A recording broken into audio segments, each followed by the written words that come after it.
Hadirin jamaah salat maghrib dan salat Darussalam yang saya muliakan, alhamdulillah kita kembali berhadir dalam majelis alim.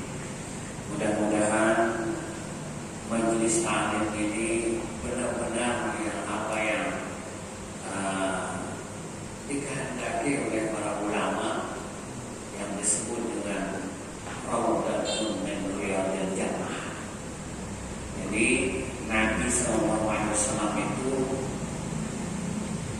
sering berceramah atau berdakwah, memberikan wa'idah hasanah di tempat namanya disebut dengan Raudhah. Karena tempat itu kecil, tempat itu kecil. Karena sahabat Nabi juga tidak banyak, hanya 10, 20 sampai 50. Nah, rumah Nabi di emper Masjid Nabawi. Kemudian di dalam masjid itu ada mimbar. Jadi terbetilah kata-kata Rasulullah itu baiti wa mimbari raudhatun min riyadil jannah. Rumahku antara rumahku dan mimbarku. Nah, mimbar Nabi itu dulu mimbar Nabi itu unggul normal. Kayak kelapa itu dipotong, kurang lebih 1 hasta tingginya. Ya kayak kelapa itu dipotong. Nah, Nabi itu berdiri di situ, di punggul rumah itu. Di situ membuat. Kalau memang ingin sunnah Nabi, punggul kelapa itu ditaruh. Ya. Jadi kalau ada video itu kita yang sunnah itu punggul kelapa itu kan, berdiri di situ kayak di sunnah Nabi. Nah, sahabat yang ada namanya di Madinah untuk mengkayu melihat Nabi Muhammad berkhutbah di kubur kurma, lalu berinisiatif, ya terbetik di hatinya itu kasihan betul Nabi ini di situ berdiri. Akhirnya dibikinlah namanya disebut dengan mimbar. Mimbar itu bertingkat-tingkat. Nah, itu juga inisiatif tukang tukang kayu itu. Ya Rasul kita bikin aja yang bertingkat-tingkat itu. Jangan bikin tidak. Nah, di situ malam-malam Nabi Muhammad SAW mendengar ada orang menangis karena rumah Nabi dengan mimbar Nabi itu tidak jauh, ya, kurang lebih 7 sampai 10 meter lah, sempat. Kira-kira 6 meter, 5 meter lah. Dari mimbar Nabi ke rumah Nabi. Rumah Nabi kan kuburan Nabi tuh, kalau dinding kuburan Nabi ke mimbar itu dekat sekali. Lalu menangis.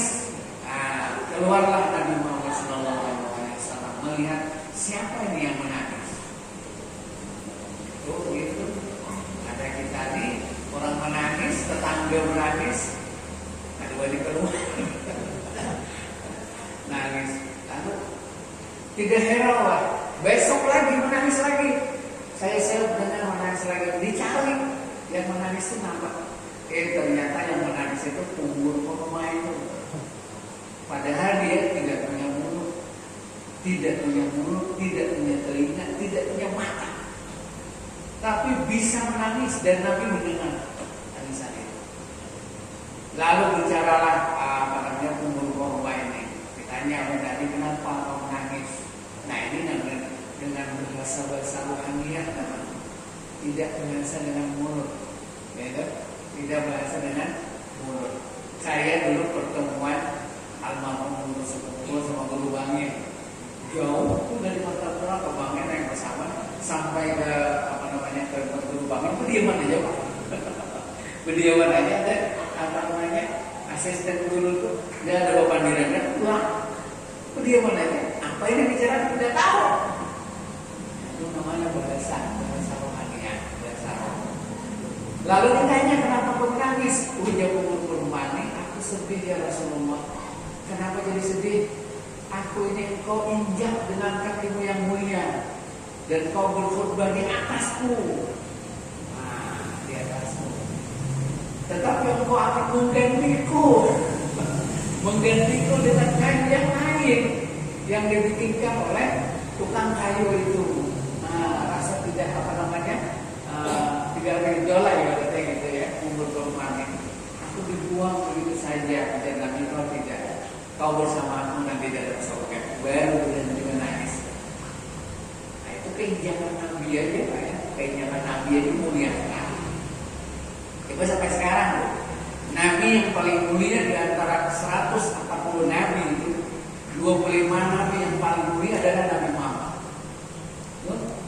Ada juga Nabi yang ulul azmi, di antaranya 5 itu Nabi yang ulul azmi, termasuk namanya Nabi Ibrahim. Nah, Nabi tiga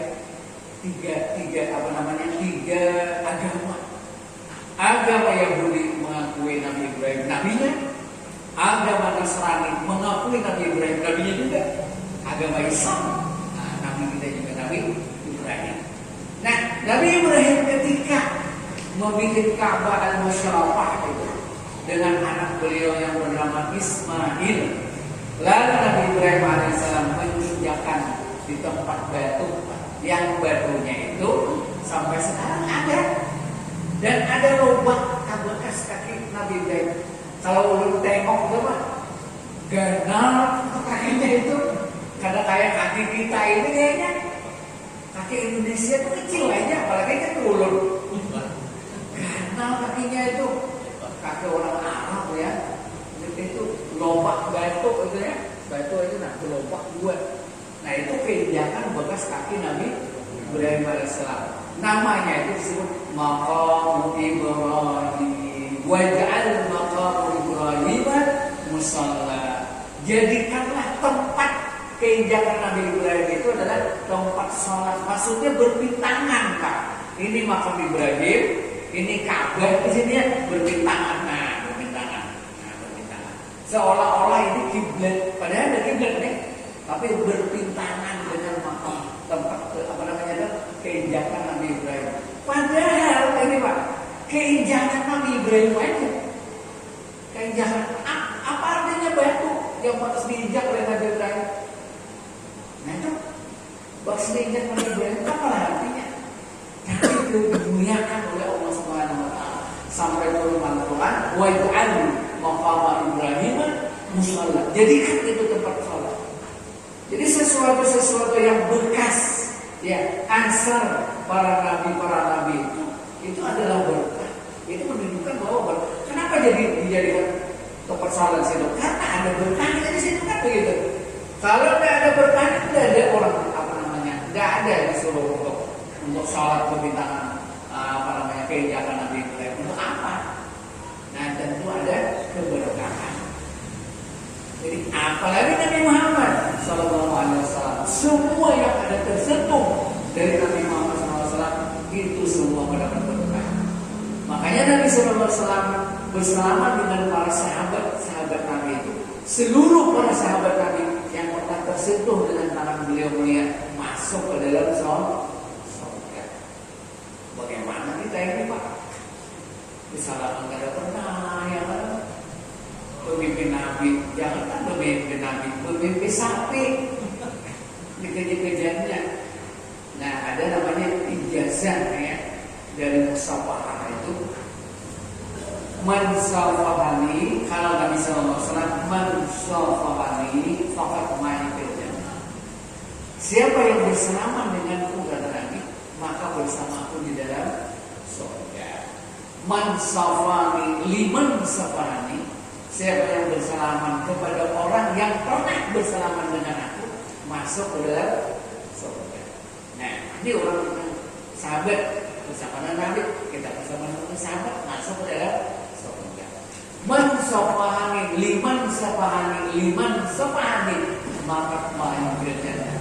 Bersalaman orang yang bersalaman dengan kepada orang di bawahnya masuk ke dalam surga. Nah, itu ada ijazahnya. Dari guru berijazah bersalaman sama guru ya, namanya ijazah mutawatir. hadisnya itu mutawatir. Jadi kita harus melakukan kepada guru, guru harus melakukan kepada guru-gurunya sampai kepada Nabi Sallallahu Alaihi Wasallam. Para hadirin jamaah yang dimuliakan Allah Subhanahu Wa Taala, kembali kita untuk belajar.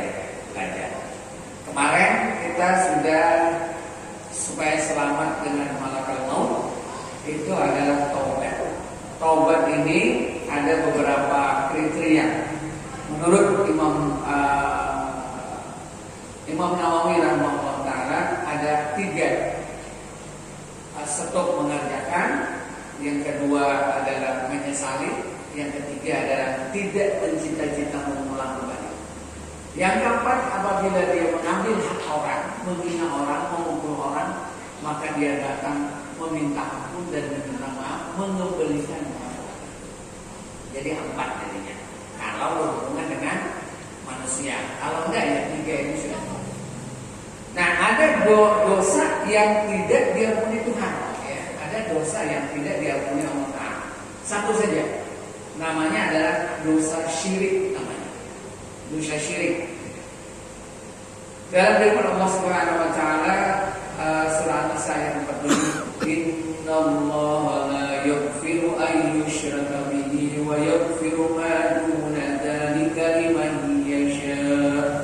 Sesungguhnya Allah Ta'ala tidak akan mengampuni ayyushraka bihi, orang yang yang syirik kepadanya, yang menyekutukan kepada Allah Ta'ala. Wa yaghfiru ma duna dzalika, dan Allah mengampuni yang di bawahnya. Yang di bawahnya dosa syirik. Nah, dosa syirik ini menurut ulama muhakkik termasuk adalah orang yang datang ke dukun. Ya Pak ya? Ini sepakat ya. Dukun itu sekarang bagus namanya Pak, paranormal. Bagus. Ini benar ya? Dukun ya, dukun paranormal. Kayaknya di Balikpapan masih ada yang dukun itu. Zaman dunia modern gimana? Nah, orang yang musyrik dia mengambil itu adalah mereka kafir Quraisy, kafir apapun yang menyembah berhala. Jadi berhala itu dijadikannya Tuhan. Itu musyrik namanya. Musyrik. Nah, zaman modern ini manusia itu ada enggak yang menyembah berhala? Ada. Banyak enggak? Banyak. Di mana itu? Di India. Di India itu menyembah berhala. Di Indonesia ada nggak? Ada. Di mana Pak? Di Bali. Nama berhala juga. Tuhannya yang berhala. Jadi Al-Quran itu setiap saat itu selalu dihadirkan dengan hangat. Tidak pernah ada. Ketika disebut itu pasti ada. Musyrik kepada Allah Subhanahu Wa Taala. Nah, ini tidak akan diampuni oleh Allah Taala kecuali dia kembali ke Islam. Ya, kembali kepada Islam. Yang zaman modern ini ada kata-kata anak muda, cinta ditolak, dukun bertindak. Cinta ditolak, dukun bertindak. Wah, ini hebatnya nih. Ada juga dosa yang hebat juga Pak ya. Dosa yang hebat juga. Ini dosa yang juga Allah Ta'ala akan azab dia di dunia. Nah, ini unik ini. Dosa-dosa yang lain itu diazab di akhirat. Tapi dosa ini adalah diazab di dunia. Apa itu diantaranya? Diantaranya adalah uququl walidain, durhaka kepada ayah ibu. Benar ya? Orang yang durhaka itu diazab di dunia, diazab di dunia. Di dunia aja sakit. Apalagi nanti di akhirat. Nah, ini salah satu kayak salah satu diantaranya perbuatan kebaikan. Namanya birrul walidain, berbuat bakti kepada ayah ibu yang ayah ibu Nabi itu tidak ada. Ya, jadi contoh dari Nabi kepada DNA Abdullah dan Siti Aminah karena Nabi Muhammad ditinggal bapaknya sudah dalam perut sudah ditinggal. Nah, birrul walidain Nabi Muhammad SAW kepada paman beliau namanya adalah Abu Talib. Karena paman ini menempati posisi daripada ayah. Nah, para hadirin jamaah yang dirahmati Allah, yang kebetulan ini ya, haul Gunung Kumpul. Ya kemarin ada beberapa kali dihaulin. Nah, ya pertanyaan apa sih yang membuat Gunung Kumpul ini itu hebat, punya karamah luar biasa. Sekian banyak ditulis karamah-karamah beliau. Kalau menurut ulun yang pernah di sana, yang menurut pernah di sana, kenapa jadi beliau yang luar hebat? Ada satu yang mengakibatkan orang hebat. Yang lain-lain itu biasa ya. Orang berpikir ini dia berkata apa? Ada satu. Dan itu yang satu ini sangat istimewa. Beliau yang tahu karamah guru yang luar biasa hebatnya itu adalah birrul walidain, berbakti kepada ayah. Dan itu bisa kita lakukan dimanapun. Selama kita ada ayah dan ibu. Ulun, bapak kadada, bagaimana Pak? Nah sama bilang. Nah, ini yang muda-muda sih masih ada ayah ya? Ada ibu ya? Ada juga. Mana ini? Bisnis. Nah, ini kesempatan emas. Kalau dia masih ada ayah dan ibu. Birrul walidain. Nah ini bapak-bapak yang dirahmati Allah Subhanahu wa taala. Ya. Apa nih? Belum baca ayatnya ya. Wa bajagi fi ma ataqallahu daral akhirah. Ya Muhammad, tuntutlah engkau apa yang Allah berikan kepadamu, yakni adalah nilai pahala. Ketika engkau berbuat taat ibadah kepada Allah, maka tuntutlah nilai pahala itu di mana nih? Daral akhirah, di akhirat. Kita boleh mau ke musala dan salam untuk apa tuh? Untuk sembahyang. Sembahyang itu taat kepada Allah. Kenapa jadi mau sembahyang masuk surga? Boleh saja. Ya ada niat begitu. Innal ladzina amanu wa 'amilus shalihat, mereka yang beriman dan beramal saleh termasuk sembahyang dan jannatun tajri min tahtihal anhar. Ada ayatnya enggak? Banyak ayatnya. Bukan berarti kita datang ke masjid aku pada berniat surga. Kalau berniat surga ya boleh. Kalau udah berniat lillahi ta'ala menyukai ta'ala baik ya. Kalau bang salah niatnya itu kita misalnya beribadah ke surga, enggak salah juga. Karena ada aja apa namanya dalilnya. Lahum jannatun tajri min tahtihal anhar. Wala tansa nasibaka minad dunya. Tetapi kau menuntut kepada akhirat sehingga kau memperbanyak amal soleh. Nabi Muhammad nih, sampai-sampai Nabi Muhammad SAW ketika dia salat malam semalam suntuk pernah yang terbanyak separuh malam dan sepertiga malam. Kalau kita ini secepet malam aja, ya sepertiga malam, setengah malam. Iya, kalau Nabi kan setengah malam. Kalau kita aduh, jam 4 baru bangun, itu ke WC sudah 15 menit. Baru apa namanya mengaji baru sembahyang berapa, dan tiba-tiba tahrim. Nah, sedikit aja kita Nabi Muhammad sampai bengkak betis. Nah, seperti itu ya, seperti sampai bengkak.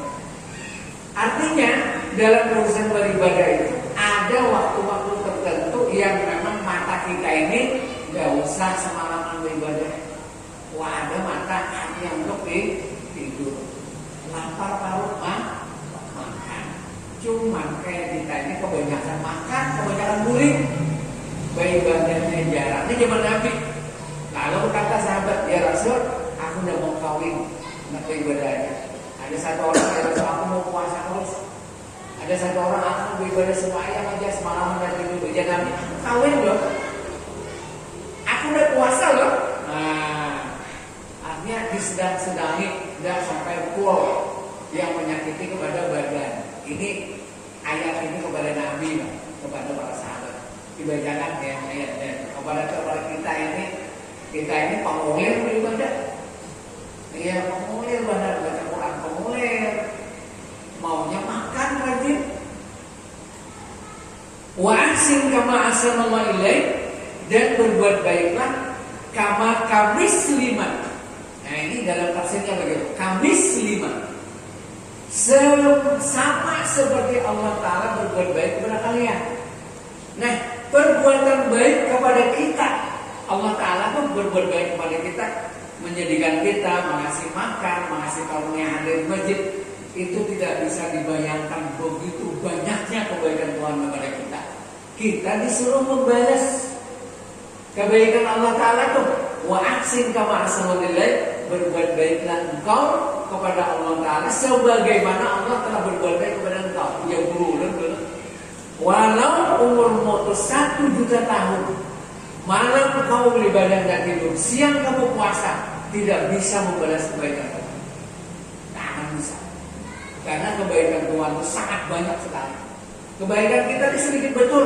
Paling sembahyang yang wajib, yang sunat pas-pasan juga. Nah itu wajib kepasan lain. Nah ketika kita tidak bisa membalas kebaikan Allah Ta'ala, kemana kita membalas? Kemana kita membalas?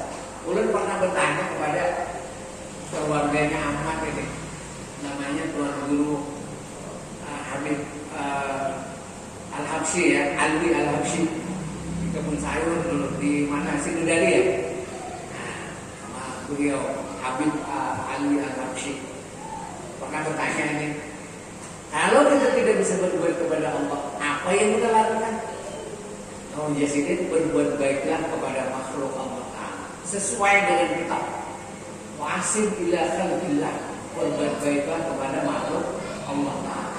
Ulun tidak mencoba menanya kepada Siddiq karena ulun belum buka kitabnya. Jadi bertanya, jadi pas bedanya. Nah sekarang lagi nih kepada makhluk Allah Ta'ala. Makhluk Allah Ta'ala, sekian makhluk Allah Ta'ala di luar daripada Rasul ya. Kalau Rasul itu sudah innallaha wa malaikatahu yusholluna 'alan nabi. Nah kepada siapa makhluk Allah Ta'ala kita berbuat baik? Di antara makhluk seluruhnya yang disebut dengan Tuhan yang di dunia, siapa itu kira-kira? Ayah ibu. Makanya tuh dalam hadis ridallahu baina ridal walidain. Ridha Tuhan itu tergantung ridha ibumu, mamamu, bapakmu. Iya kan?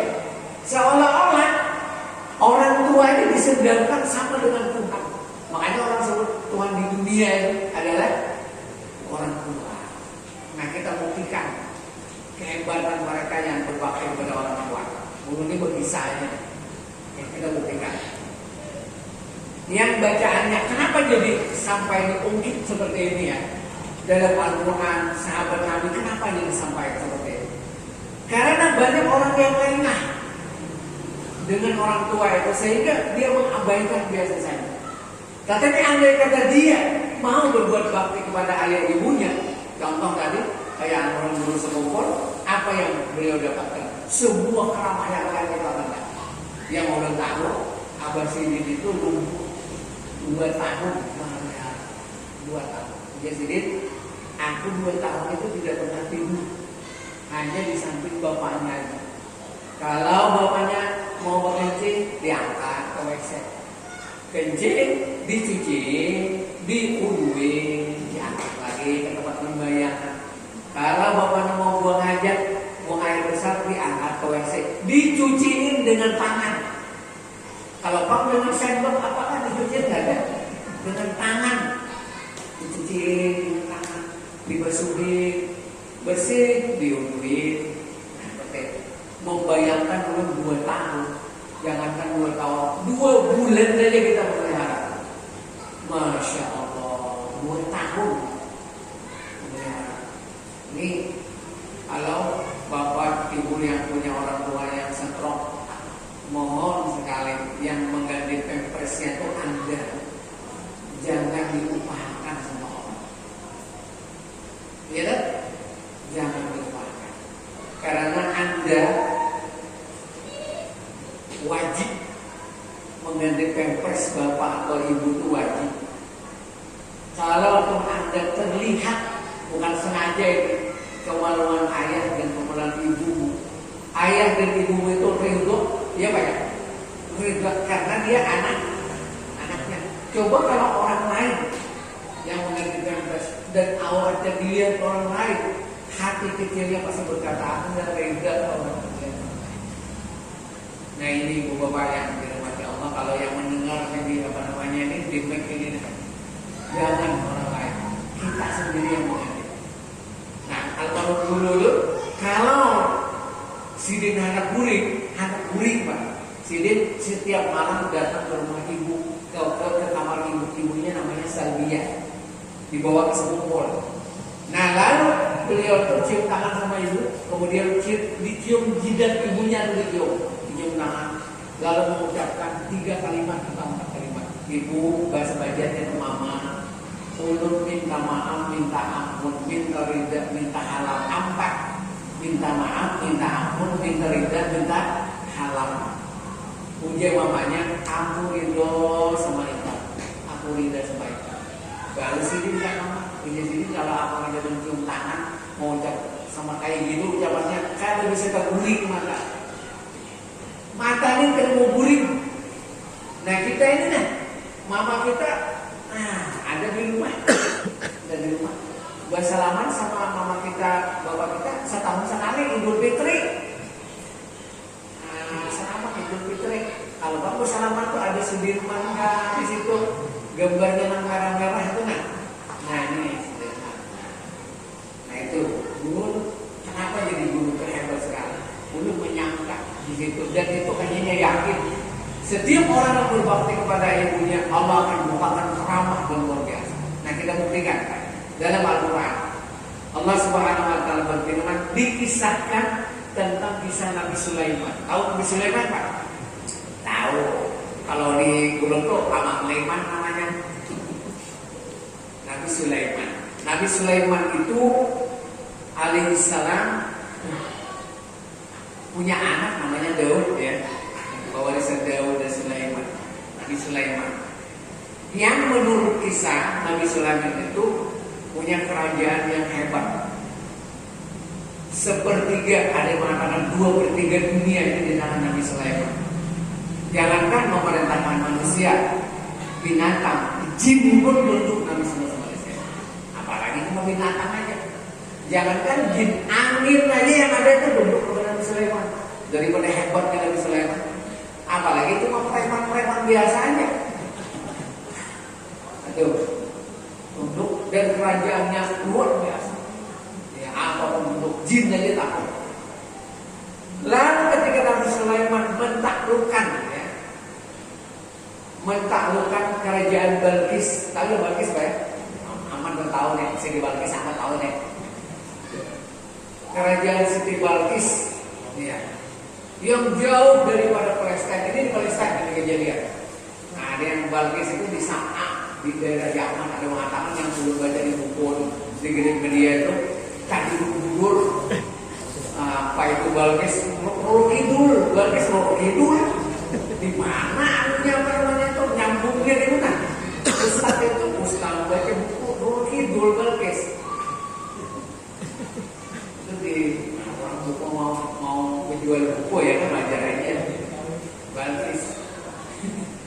Jadi Balkis ini keturunan daripada jin yang menyembah matahari, yang disebut satu-satunya negeri di dunia itu baldatun thayyibatun wa rabbun ghafur. Ada ayatnya kan?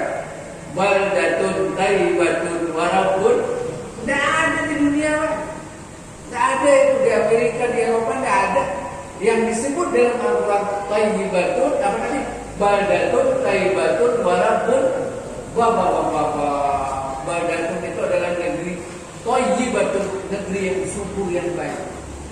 Nah, karena luar biasa berlimpah kemana-mana ini segala tumbuh-tumbuhan, buah-buahan, macam-macam segala sampai permata dan lain-lain ada di daerah itu.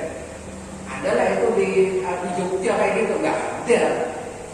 Ya, thayyibatun, baldatun, thayyibatun, walaupun ghafur. Ini yang diinginkan orang nih, semua negeri aman. Padahal yang memimpin perempuan. Nah, yang memimpin adalah perempuan. Nah, lalu ujung-ujungnya panjang misalnya Pak. Ujung-ujungnya itu akhirnya Siti Balkis menyogok kepada Nabi Sulaiman, dikirimlah segala macam permata. Nabi Sulaiman tidak menerima. Balkisnya aja datang. diundang. Akhirnya Balkisnya datang. Dalam perjalanan sekian bulan, nah, mau dekat sudah ini, sehari 2 hari sampai Balkis sama rombongannya dengan tentara-tentaranya. Lalu Nabi Sulaiman ini menginginkan tempat duduknya Balkis tadi yang diduduki dengan permata-permata itu ingin didatangkan ke tempat Nabi Sulaiman supaya dia duduk di tempat itu. Nah, ntar datang lagi. Lalu Nabi Sulaiman berkhutbah di hadapan Perdana Menteri, di hadapan rakyat. Siapa kalian yang bisa mendatangkan tempat duduknya Balkis, kalau bahasa Jawa itu singgasana ya. Singgasana ya. Kalau bisa mendatangkan tempatnya Balkis itu ke sini, ke tempatku ini, akan aku berikan hadiah yang sangat banyak. Lalu nggak ada yang menunduk. Tiba-tiba datanglah jin Ifrit namanya. Jadi bapak-bapak jangan mau mengarani anak nanti siapa namanya Muhammad Ifrit. Qala Ifritum minal jin. Nah, itu ayatnya. Telah berkata Ifrit daripada golongan jin. Ana atika, aku akan mendatangkan ya Sulaiman tempat duduknya Balkis itu qabla ayyaku mamim maqam. Sebelum kau berdiri duduk, Nabi Sulaiman nih duduk nih, berdiri duduk lagi. Nah, anak qawiyyun amin uja. Aku kuat. Makanya Bapak Arman ya, ada jin membawa istana di tangannya tuh. Film animasi ya kan, Alibaba itu kan. Nah, itu kisah itu turun temurun gitu. Aku qawiyyun amin. Aku kuat. Aku bisa mendatangkan. Nabi Sulaiman ini sekarang duduk, nggak bisa berdiri. Duduk lagi datang. Wah, cepat banget ini. Padahal perjalanan berbulan-bulan ke tempat Balkis itu. Nah, ini daripada hebatnya jin. Makanya bapak-bapak jin itu hari ini di sini, besok ambil di Amerika bisa. Gampang ya. Nah, tiba-tiba ada seseorang yang sama sekali ini tidak dikenal. Kalau orang dia kiai, alim, pakai sorban, baju hebat kayak ulama, nggak ada. Yang dikenal ini baju biasa, tidak kelihatan alim, tidak ada orang awam biasa. Orang awam biasa yang tidak begitu tahu tentang agama, orang biasa. Ujar laki-laki ini, qala rajulun, telah berkata seorang laki-laki, ana atika ya Sulaiman, aku bisa mendatangkan tempat duduk yang Balkis itu. Ayat kada antarfuk, sebelum matamu memejamkan pembincilan. Ada tak? Lebih hebat daripada jin. Dan apa jin? Habib Hasan, sini Habib Hasan. Habib Hasan, potong. Benar, pas. Ini pas. Aneh.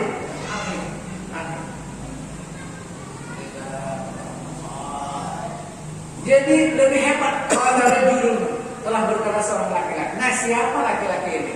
Ulun lama di perpustakaan di pesantren, banyak buku-buku kita banyak membaca itu. Siapa nih laki-laki ini?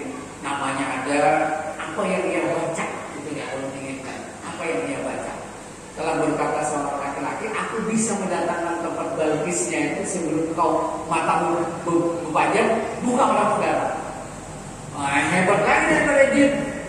Makanya bapak-bapak janganlah bersahabat sama jin.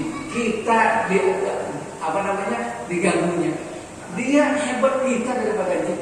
Kita aja mengakui hebat dia, bukunya hebat. Nah, kemudian Nabi Sulaiman berpajang, dia berdoa, datang. Wah, ini luar biasa seorang Nabi. Apakah Nabi Sulaiman tidak sanggup mendatangkan itu?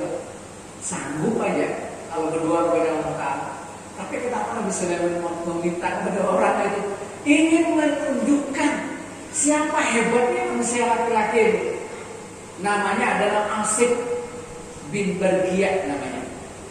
Anak kau bosan orang Bandung, Asif itu bukan. Orang Palestina itu orang Bandung. Biasanya Asif itu orang Bandung, keliling-keliling menerima Bandungan, keliling apa-apa. Asif bin Bargia, aku bisa mendatangkan. Nah, lalu diteliti, ulun nih penasaran itu Pak, apa sih yang dibaca si Asif ini? Kok bisa kabul, cepat sekali kabul. Nah, apa? Bagaimana dia mendapatkan itu kalimat-kalimat Tuhan itu? Ulang buka beberapa kitab tuh. Nah ini tafsir ini, tafsir ini, tafsir ini. Ada 5 tafsir macam-macam. Sama bacaannya. Yang dibaca Asep itu 3 kalimat saja. Nama Tuhan Asmaul Husna, Ya Hayyu, Ya Qayyum. Ya Hayyu, Ya Qayyum. Ya Hayyu, Ya Qayyum. Apa yang diinginkan? Kabul. Nah, udah baca juga Pak. Ya Hayyu, Ya Qayyum. Ya Hayyu, Ya Qayyum. Kabul. Ini sulit. Duit. Ya Qayyum. Nah, ada duit juga. Nah, satu lekat aja sama dulu. Kenapa bulan? Kalau kita baca orang yang kabul itu nama Asep, dia diberikan Allah Ta'ala khusus kalimat itu apa yang diminta dengan nama itu akan digabungkan Allah Ta'ala. Nah, sehingga ulama-ulama ada yang mengatakan Asmaul Azam itu ya kayak yang dibaca Asep itu. Nah, ringkas cerita panjang kisahnya Pak, panjang. Apa yang menyebabkan Tuhan memberikan nama itu sehingga dikabulkan apapun yang diminta Asep itu? Dia orang miskin, sangat miskin. Ternyata dia punya ibu, dan ibunya dirawat. Dia bakti sama ibunya sampai ibunya meninggal bertahun-tahun dalam sakit. Maka Allah berikan kalimat. Itu zaman Nabi Sulaiman. Jadi bahasa ini Pak, dimanapun kita berada, dan zaman Nabi Sulaiman, zaman Nabi Muhammad, zaman sekarang, kalau kita punya ibu, punya bapak, pelihara baik-baik, akan makbul doa-doa. Akan Allah berikan karamah kepada kita. Semua kita Pak, itu melihat orang tua cerewet, bapak cerewet. Dua Pak cerewet, capek sudah. Nah, kita ini bapak-bapak ini tua-tua nih ya. Kita mendengar kisah aja paling ayah Pak anak kita. Apa dia bakti kepada kita bisa mendulangi kita negari dan tentu itu zaman Nabi Sulaiman. Dia mendapatkan kehebatan itu atas dasar asbabnya adalah bakti kepada ibunya. Itu fokus kita pembicaraan ke sana nih. Kalau kita ingin mendapatkan karamah kayak guru sekumpul, kayak model Nabi Sulaiman, gampang aja. Ada orang tua bakti, kada usah dilihatkan kepada orang. Aku bakti sama orang tua, kan bisa. Karena di rumah kita. Kalau kita sembahyang di luar kan, banyak orang doa panjang, ada di rumah orang. Kalau di rumah Rabbana aja, Rabbana atin hasanah ini ketinggalan, alhamdulillah. Kalau bilang Rabbana kambing anak sapi anak buat panjang. Nah, itu zaman Nabi Sulaiman. Dibuktikan lagi pada zaman Nabi Muhammad. Nah, zaman Nabi Muhammad ada juga seorang yang tidak pernah bertemu dengan Nabi. Dia tidak pernah bertemu dengan Nabi. Ada pernah, tapi hidup sejaman dengan Nabi. Dia orang Yaman. Di kampung kecil orang miskin, namanya Kampung Karak.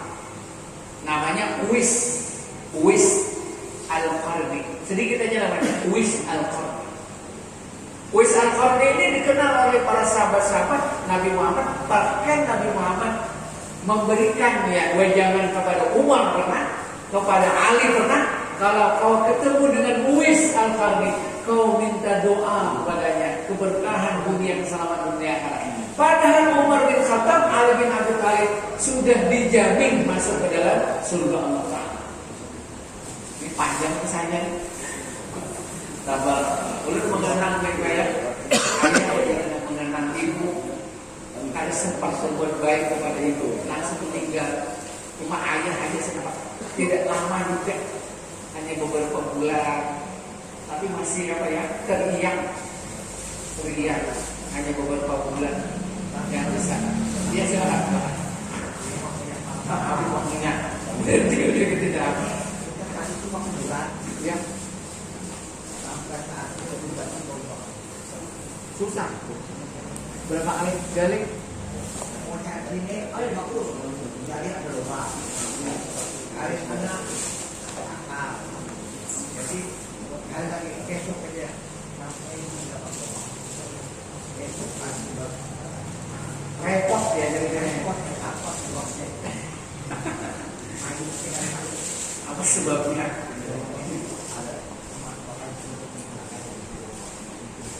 Macam-macam lah sebabnya ya. Nah, model-model seperti itu iktibar dan dilihatkan kepada kita apa yang menyebabkan almarhum ini sehingga repot seperti itu. Sehingga kita jangan menuruti model seperti itu. Dan itu kisah-kisah model relapian itu kajian banyak. Ada yang kayak gini, ada yang kayak gini. Dan itu memang dilihatkan supaya kita jangan menuruti apa yang dilakukan oleh almarhum itu.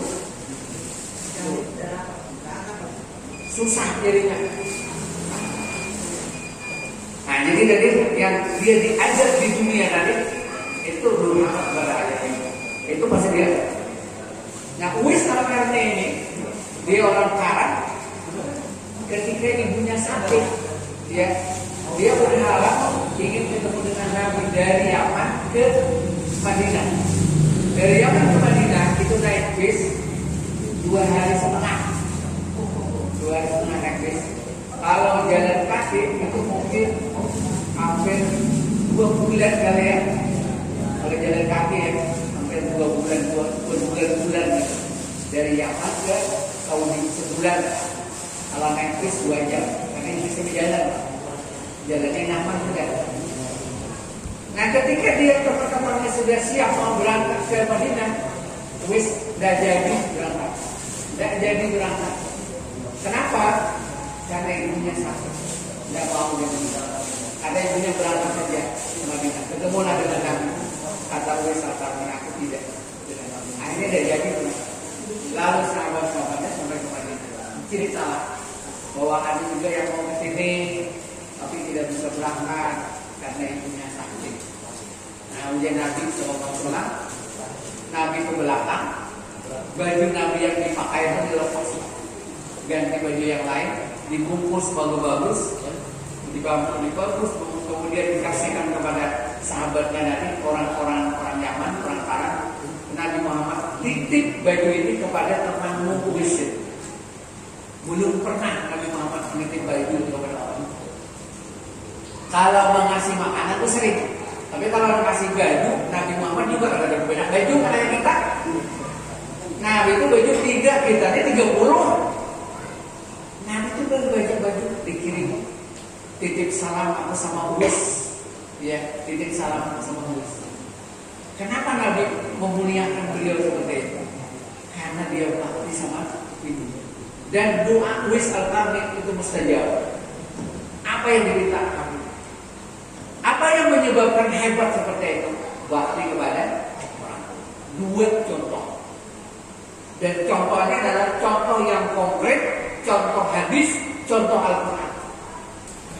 Kenapa jadi sampai dibukukan sampai Al-Quran dibukukan seperti itu?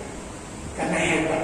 Dan banyak orang sudah yang terlena, yang membiasakan biasa-biasa aja orang tua, nggak kelihatan sebagai sebagai orang yang mulia, sebagai orang yang mulia. Al-Quran itu ada 3 yang selalu bergandengan. Aqimus salam wa atawuz zakat, ya, aqimus salam wa atawuz zakat, pasti bergandengan. Kemudian apa lagi sebenarnya ya? Lupa. Yang ketiga itu anishkurli washkurli walidayya. Yang ketiga, bersyukurlah kepada aku dan bersyukur kepada orang tua. Ada 3, satunya lupa orang.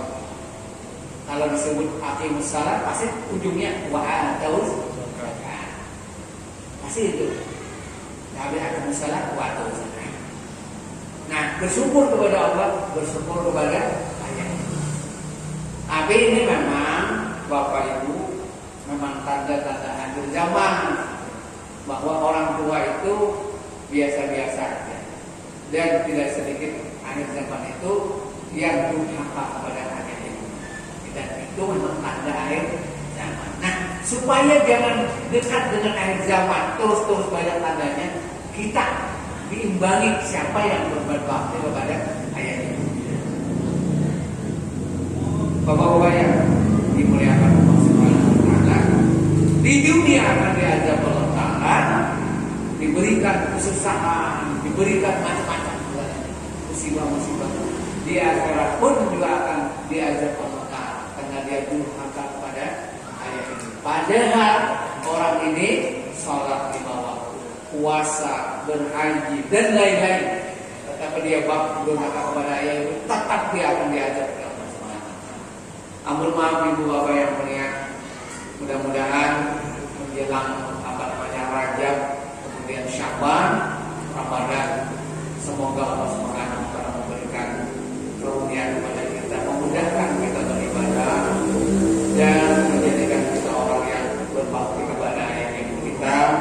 Walaupun ayah ibu kita telah meninggal dunia, minimal kita mendoakan Rabbi firli walidayya warhamhuma kama rabbayani shaghira. Demikian